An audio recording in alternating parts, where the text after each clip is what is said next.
Welcome to episode 1 of the SecAS Show, New Zealand's SecAS Cybersecurity podcast. I'm very excited to present you our first guest, Pravin Kasbekar. Pravin is an experienced security consultant based in Wellington, New Zealand, who has been working in the industry for the past 10 years. In today's episode, we talk about New Zealand's security industry, security practices in government agencies, the New Zealand Information Security Manual or the NZISM, and upskilling tips for new starters. If you enjoy our content, please hit the like button and subscribe to Darkwing Cyber. Thanks again and enjoy the episode. Cheers.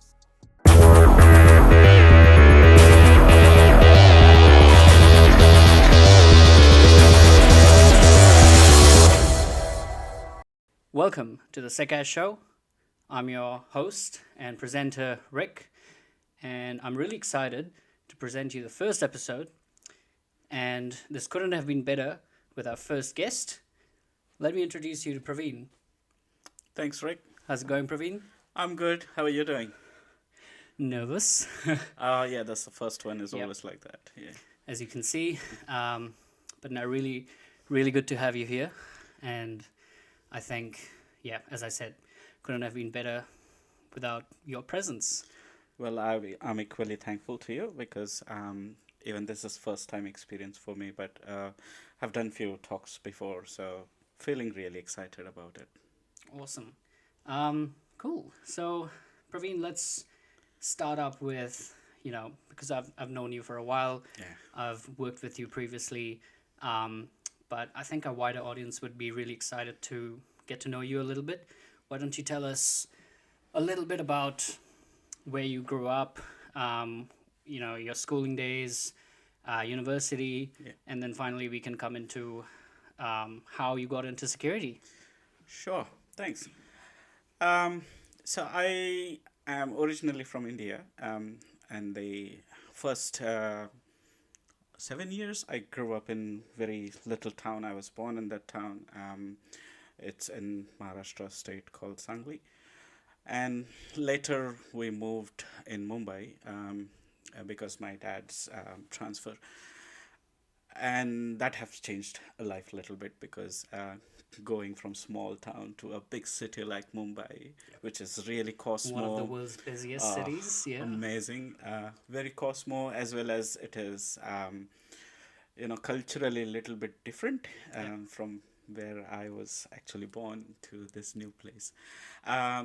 Took a little bit time for me to really gel into the new environment, and it was really nice experience for me as well. And if I remember, that was when I was in year 3, I moved in that big town, and it's also a financial capital. That was a bit of a proud moment for all of us that we are moving in such a big city. And that's where the vibes started coming up, want to do something in my life. This is a big city. If I have to really survive and, start earning in this city, there has to be something I need to do differently. Then my schooling was completed in Mumbai, finished my year 10, and then I started applying for the diploma. My interest since I was growing was more into electronics and those different types of electronic devices, because my dad, he's a radio engineer by profession, but he ultimately ended up in the police department. I don't know how he did that career switch and how he managed to do that. I have no clue. But because my dad was doing all those stuff at home, he was into electronics. He was assembling some small kits and doing some small sort of projects. Like, okay, let's do remote control car and something like that. So All DIY. Oh yes, yeah, he is DIY, and I really thankful to my dad that all those inspiration is always come through him, and I watched him doing all that stuff. Later, he also started repairing a lot of stuff at home, like transistors and tape recorders and Walkmans. Oh, that just telling my age to you all when I said tape recorder. Yeah, So I've seen tape recorders. Yeah, they were really good. yeah. Yeah. So I've grew up in that environment, and that's what made me think that, oh, I want to do something in that domain. And when I was getting closer to my year 10, there were talks in the school, around in the community, also with the friends, is how have you decided what you're going to do after your year 10?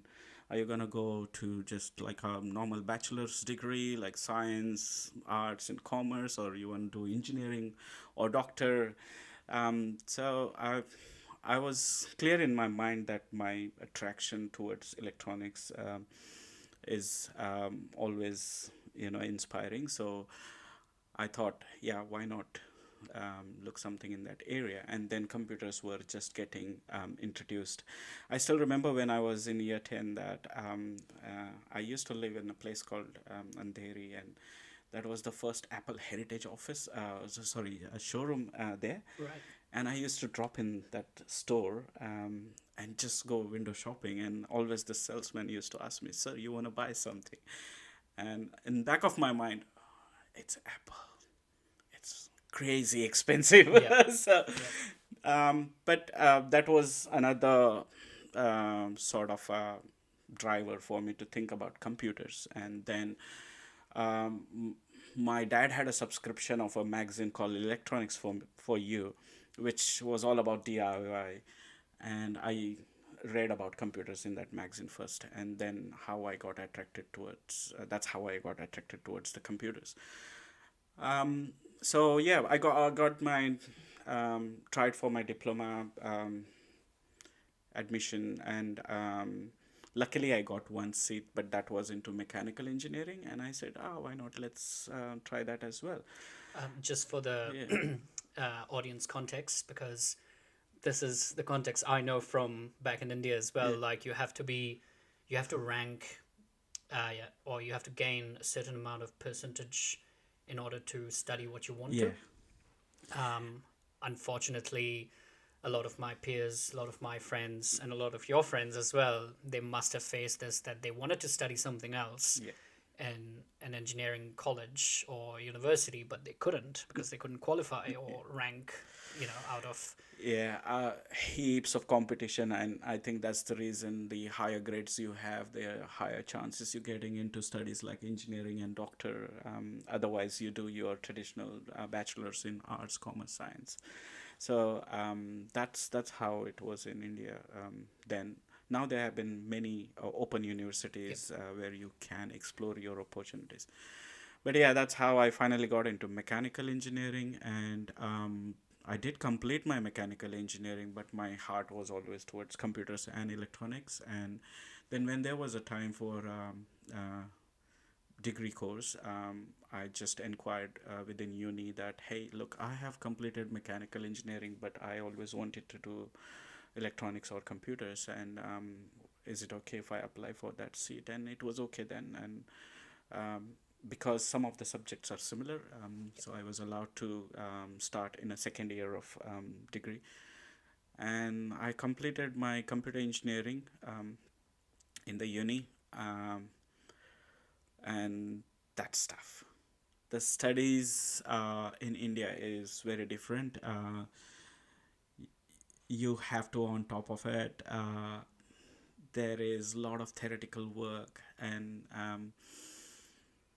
but you know what, that had made my foundation so strong into the world of computers or even electronics, and I still enjoy doing that. Yep.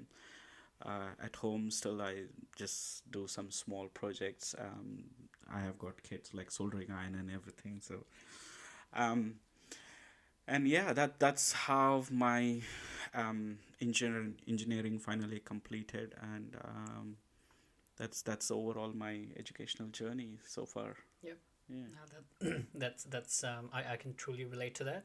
Um, as I said, if I probably wasn't migrating here, I would have gone down that route of completing engineering and then looking to Mm-hmm. switch into computer science or cyber. Yeah. So when did you decide about security? Like Yeah, after your phase of transitioning over to study like computer science or ECE, yeah, they would call it. yeah, yeah. Um, what made you go into security? Yeah, I was very glad that I could finish my graduation and in computers, and then my first job was through my campus recruitment, and I got hired by one of the well-known Indian companies. And even when I was studying computers, my attraction went more towards the networking and on all that stuff. While I was studying all TCP/IP and everything, um, I was quite attractive towards the networking domain within overall cyber, basically. So my first job was about network, basically, and I was deputed on airport. So my job was to basically look at the all the terminals, basically. Those were the computers, but they used to call it terminals. All the terminals are up and running. They're doing their job, as in printing a boarding pass and looking at the tickets and passengers check in and all that stuff. Um, and it was so interesting that that first job was at the airport, and Yep. it was flash, Yep. Yep. like Yep. checking I mean, literally seeing the people, famous personalities, Yep. especially who are traveling internationally or domestically. So quite exciting it was, and that's where I could implement my networking knowledge or test my networking knowledge, basically.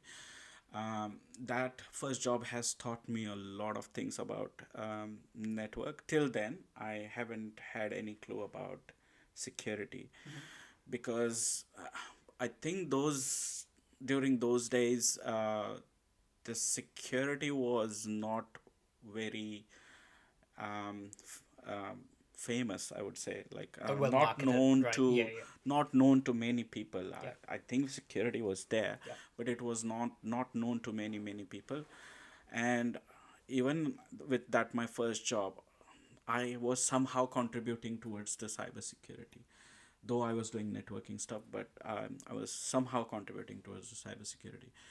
And then after my that first job, uh, that was kind of a 12-month fixed term contract, and after finishing that, I got another role with another big Indian companies.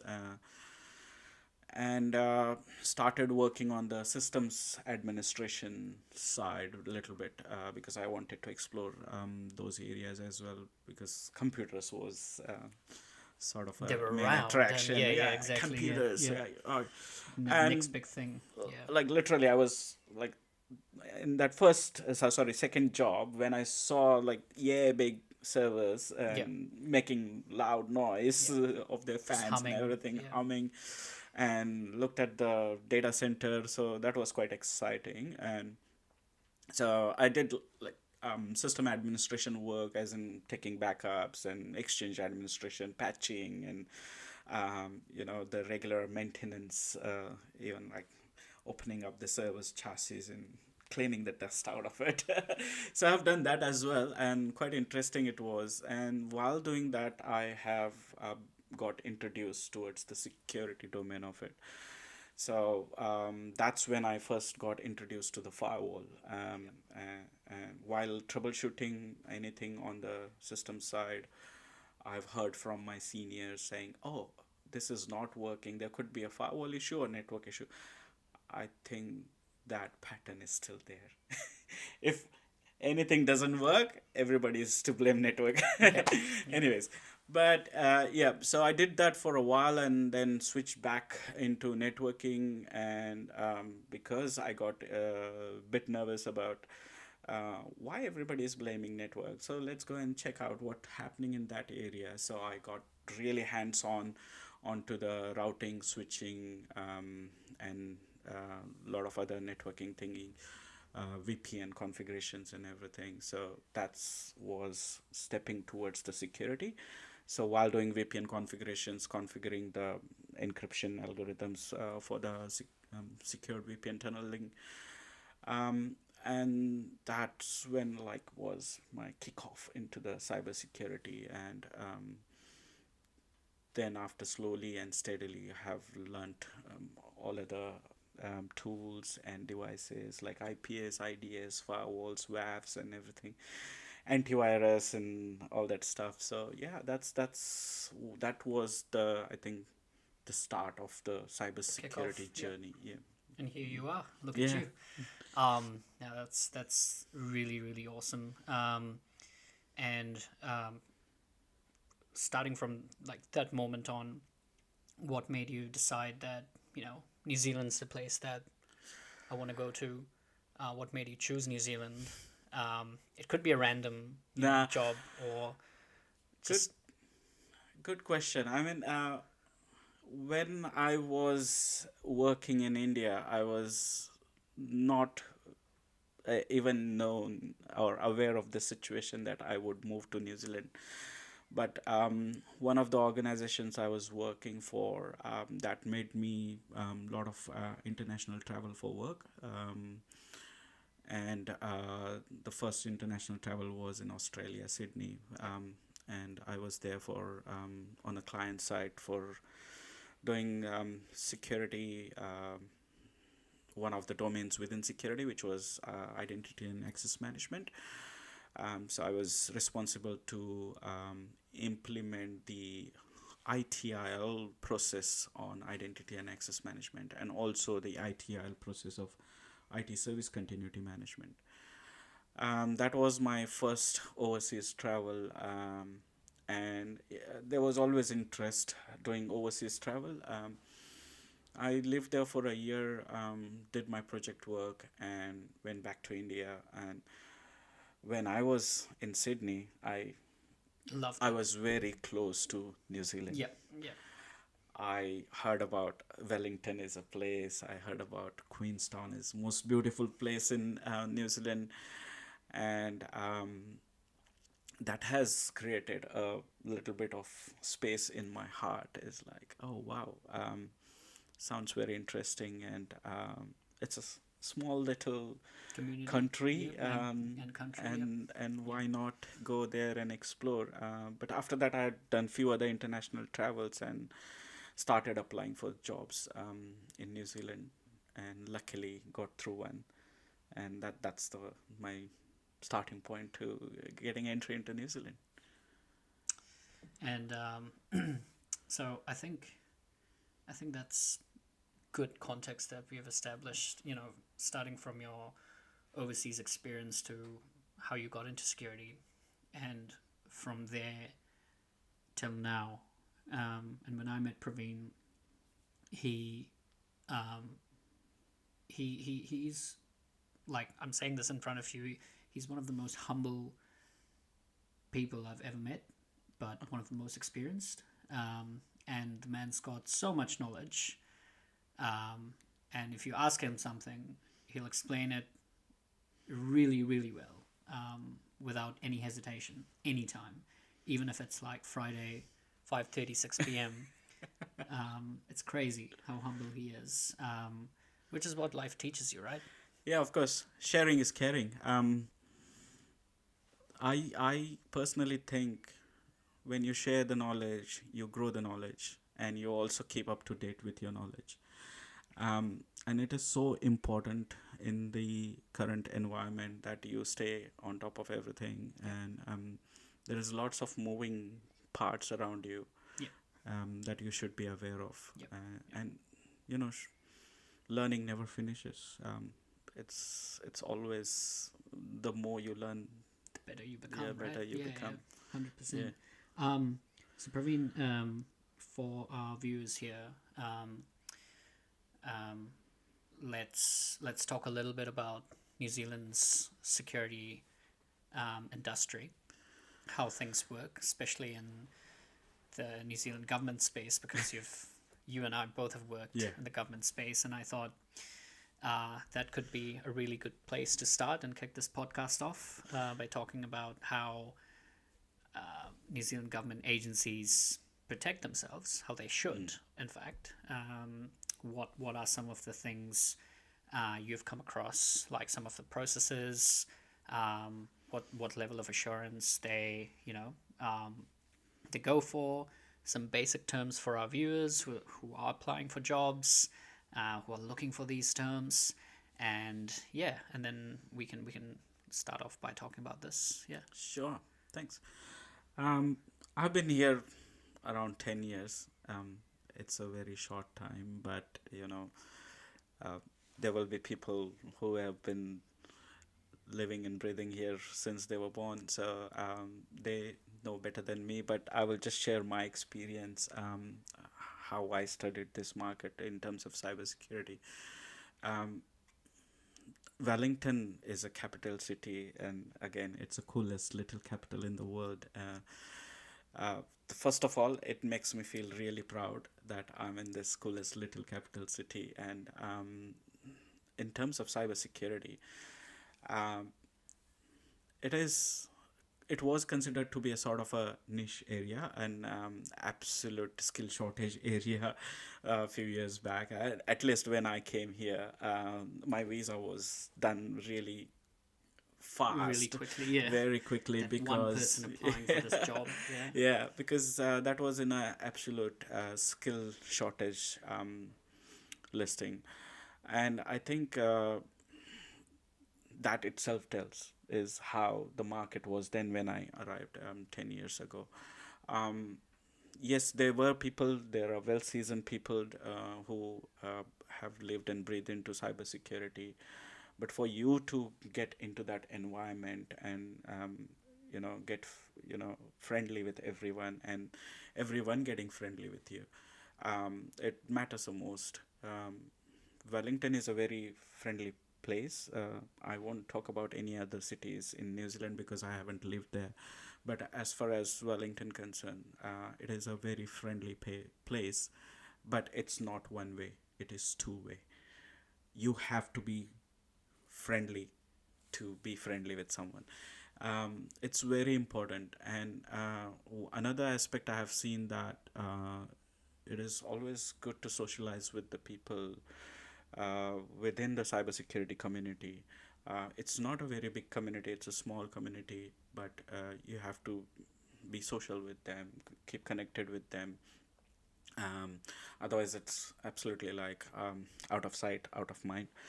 Um, for this close cybersecurity community, there I have seen people, various consultants in the market are very helpful to each other, and that knowledge sharing is everywhere. Um, and typically, when we talk about the government market in this city, it's huge.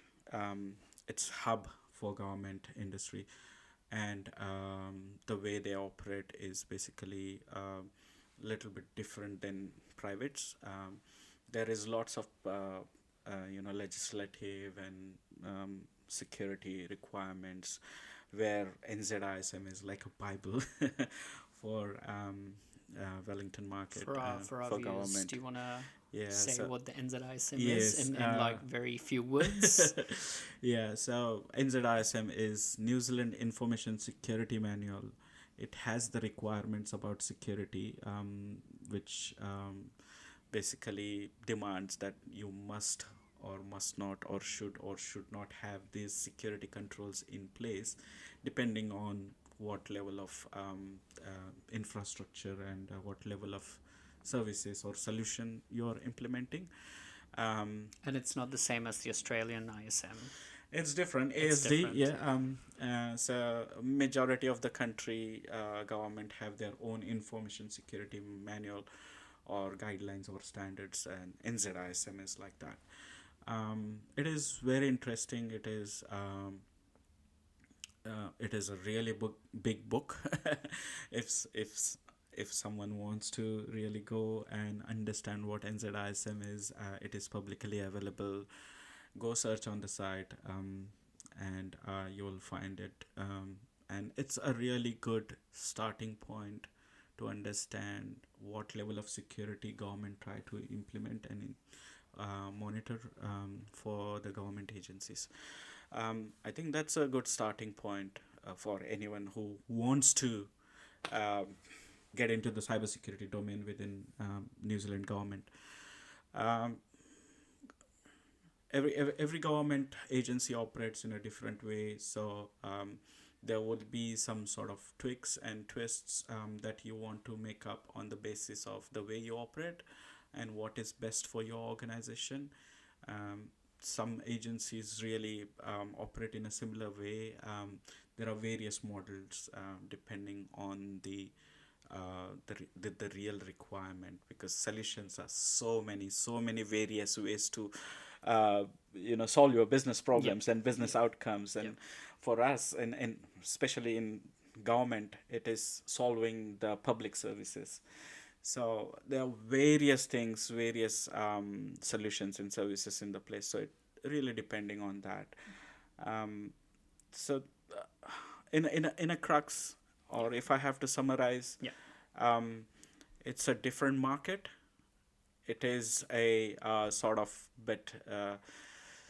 Um, if you follow the NZISM model, as I said, must not. So it's like, yeah, you have to do this. But yes, you can definitely tweak some things depending on how your solution is. That's a sort of a crux, and there is good heaps of introduction. things There's to heaps. consider. Yeah. Praveen, tell us about.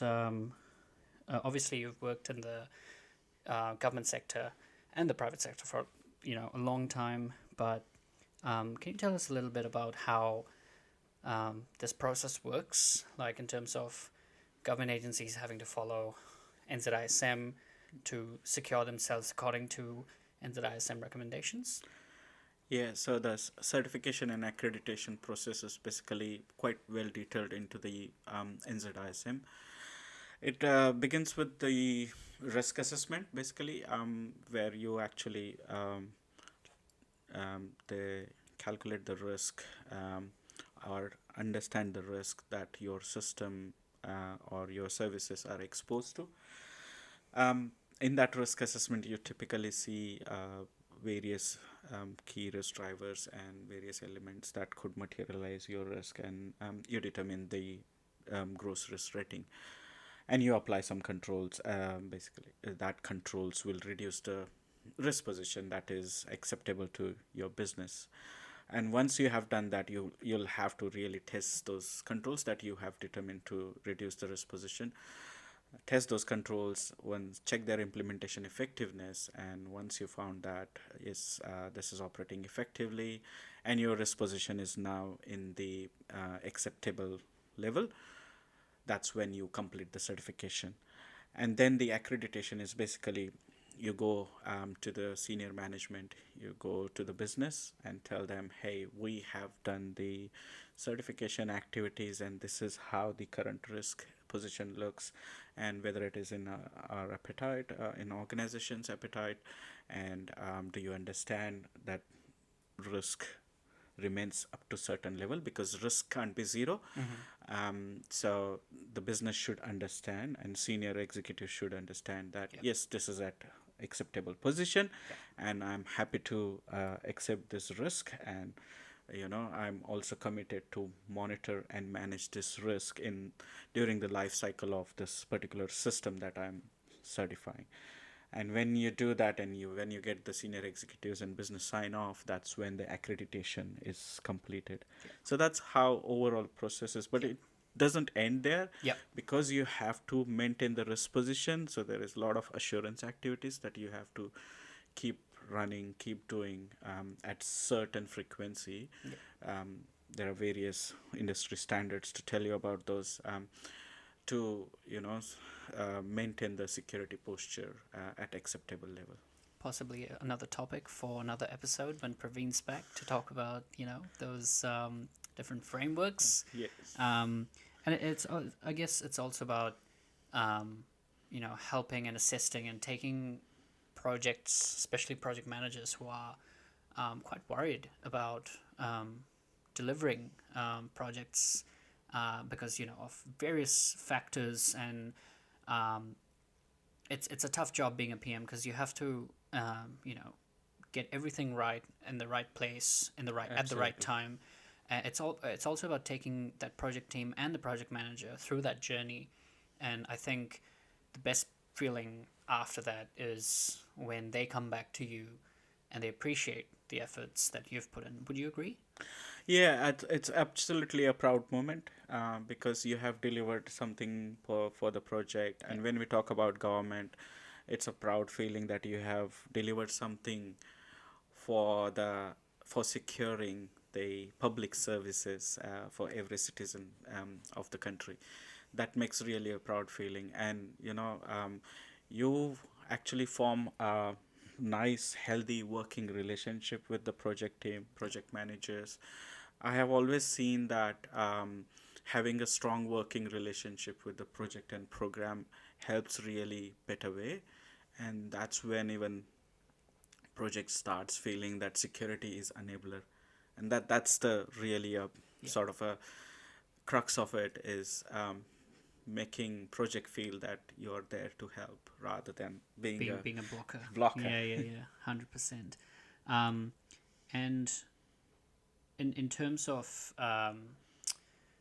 new starters and people maybe overseas, people studying, or people who have just started, what are some of your recommendations for them? And some people really struggle. Like I struggled a lot when I got introduced into security because I wanted to be a dev.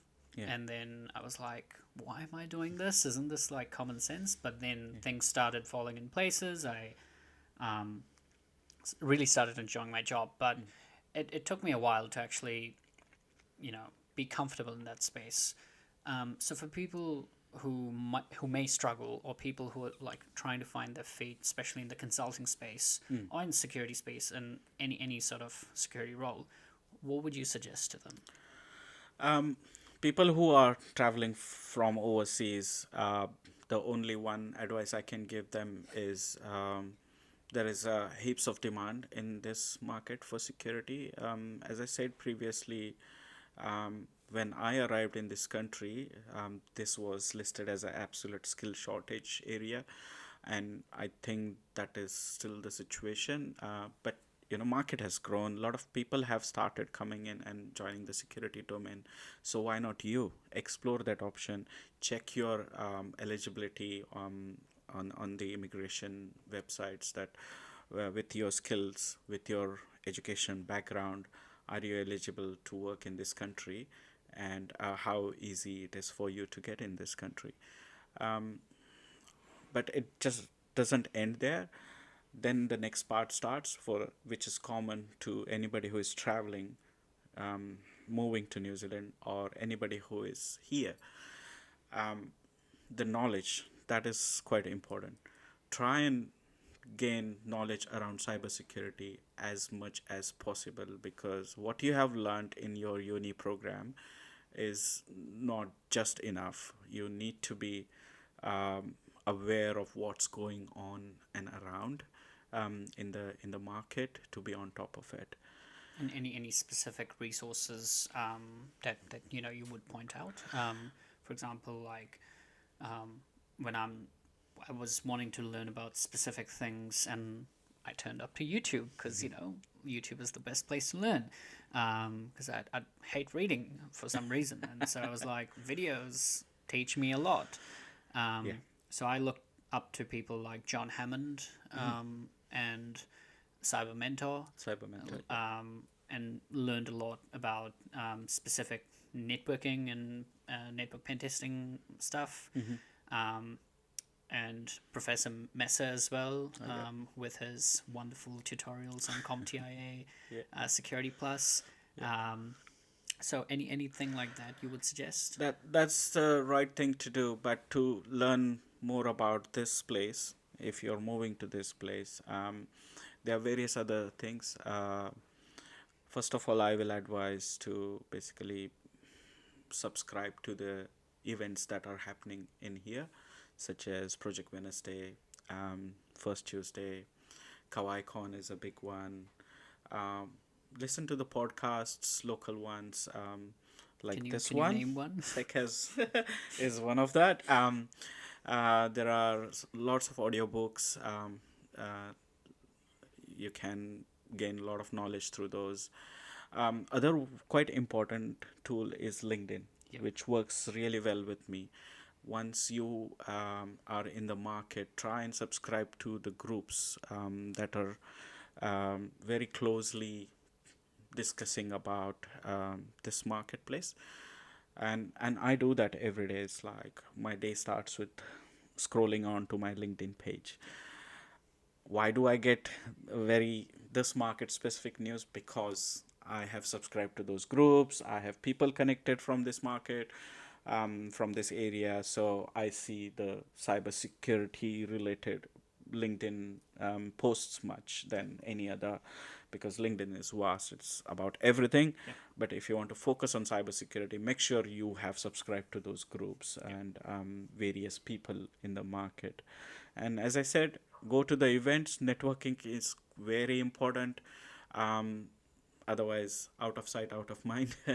And just grow your network. People are very warm, welcoming in this place, and everybody likes to share their knowledge. I think one of the key things that I've seen a lot of people struggle with, and in fact I've struggled with, is going out of your comfort zone and trying to socialize with people, trying to understand where their interests lie at work and maybe outside of work when you're meeting other people from the industry. Yeah. But when you do that and when you create those relationships, I think it sort of unifies the entire community in a way where you can gain a lot from them, Yeah. and so can they. And I feel because Wellington's and New Zealand's security community is tiny compared to Yes. other countries, Yeah. right? It's quite important for a community this small to actually do what we're doing right now, Yeah. right? Knowledge sharing, and it's amazing. So I think 100% agree with you. And one piece of advice to, I guess, young people out there trying to make a name for themselves is reach out to people. They're not scary. I reached out to Pravin Yeah. 4 years ago, and I invited him for a coffee. We went for a coffee. We had a yarn. Yeah. We discussed a few things about security. That's how it works, right? Yeah, absolutely. Well, and coffee works really well in this Wellington weather. Everybody loves coffee. Everyone loves coffee or teas. Yeah, teas, yeah. I think this was a great chat, Praveen, and I think the nervousness I had initially when I said nervous, I don't feel that nervous now, and I had a great time with you today. So did I. Yeah. Thank you, and thanks heaps for coming in. All good. My pleasure. One thing you guys don't know is Praveen is a great guitarist. Ooh. And please comment below if you want to see him jam, if you want to see us jam in another episode of the Sekash show when Praveen will be a returning guest. Just to add that he said us jam, that means he also plays. So he's a great guitarist, guys. But yeah, would love to do that jamming. Why not? Yeah, if I'd love that as well. But it's been an absolute pleasure, Praveen. Thank you so much. Thank you all. Cheers. Cheers, guys. Thank you.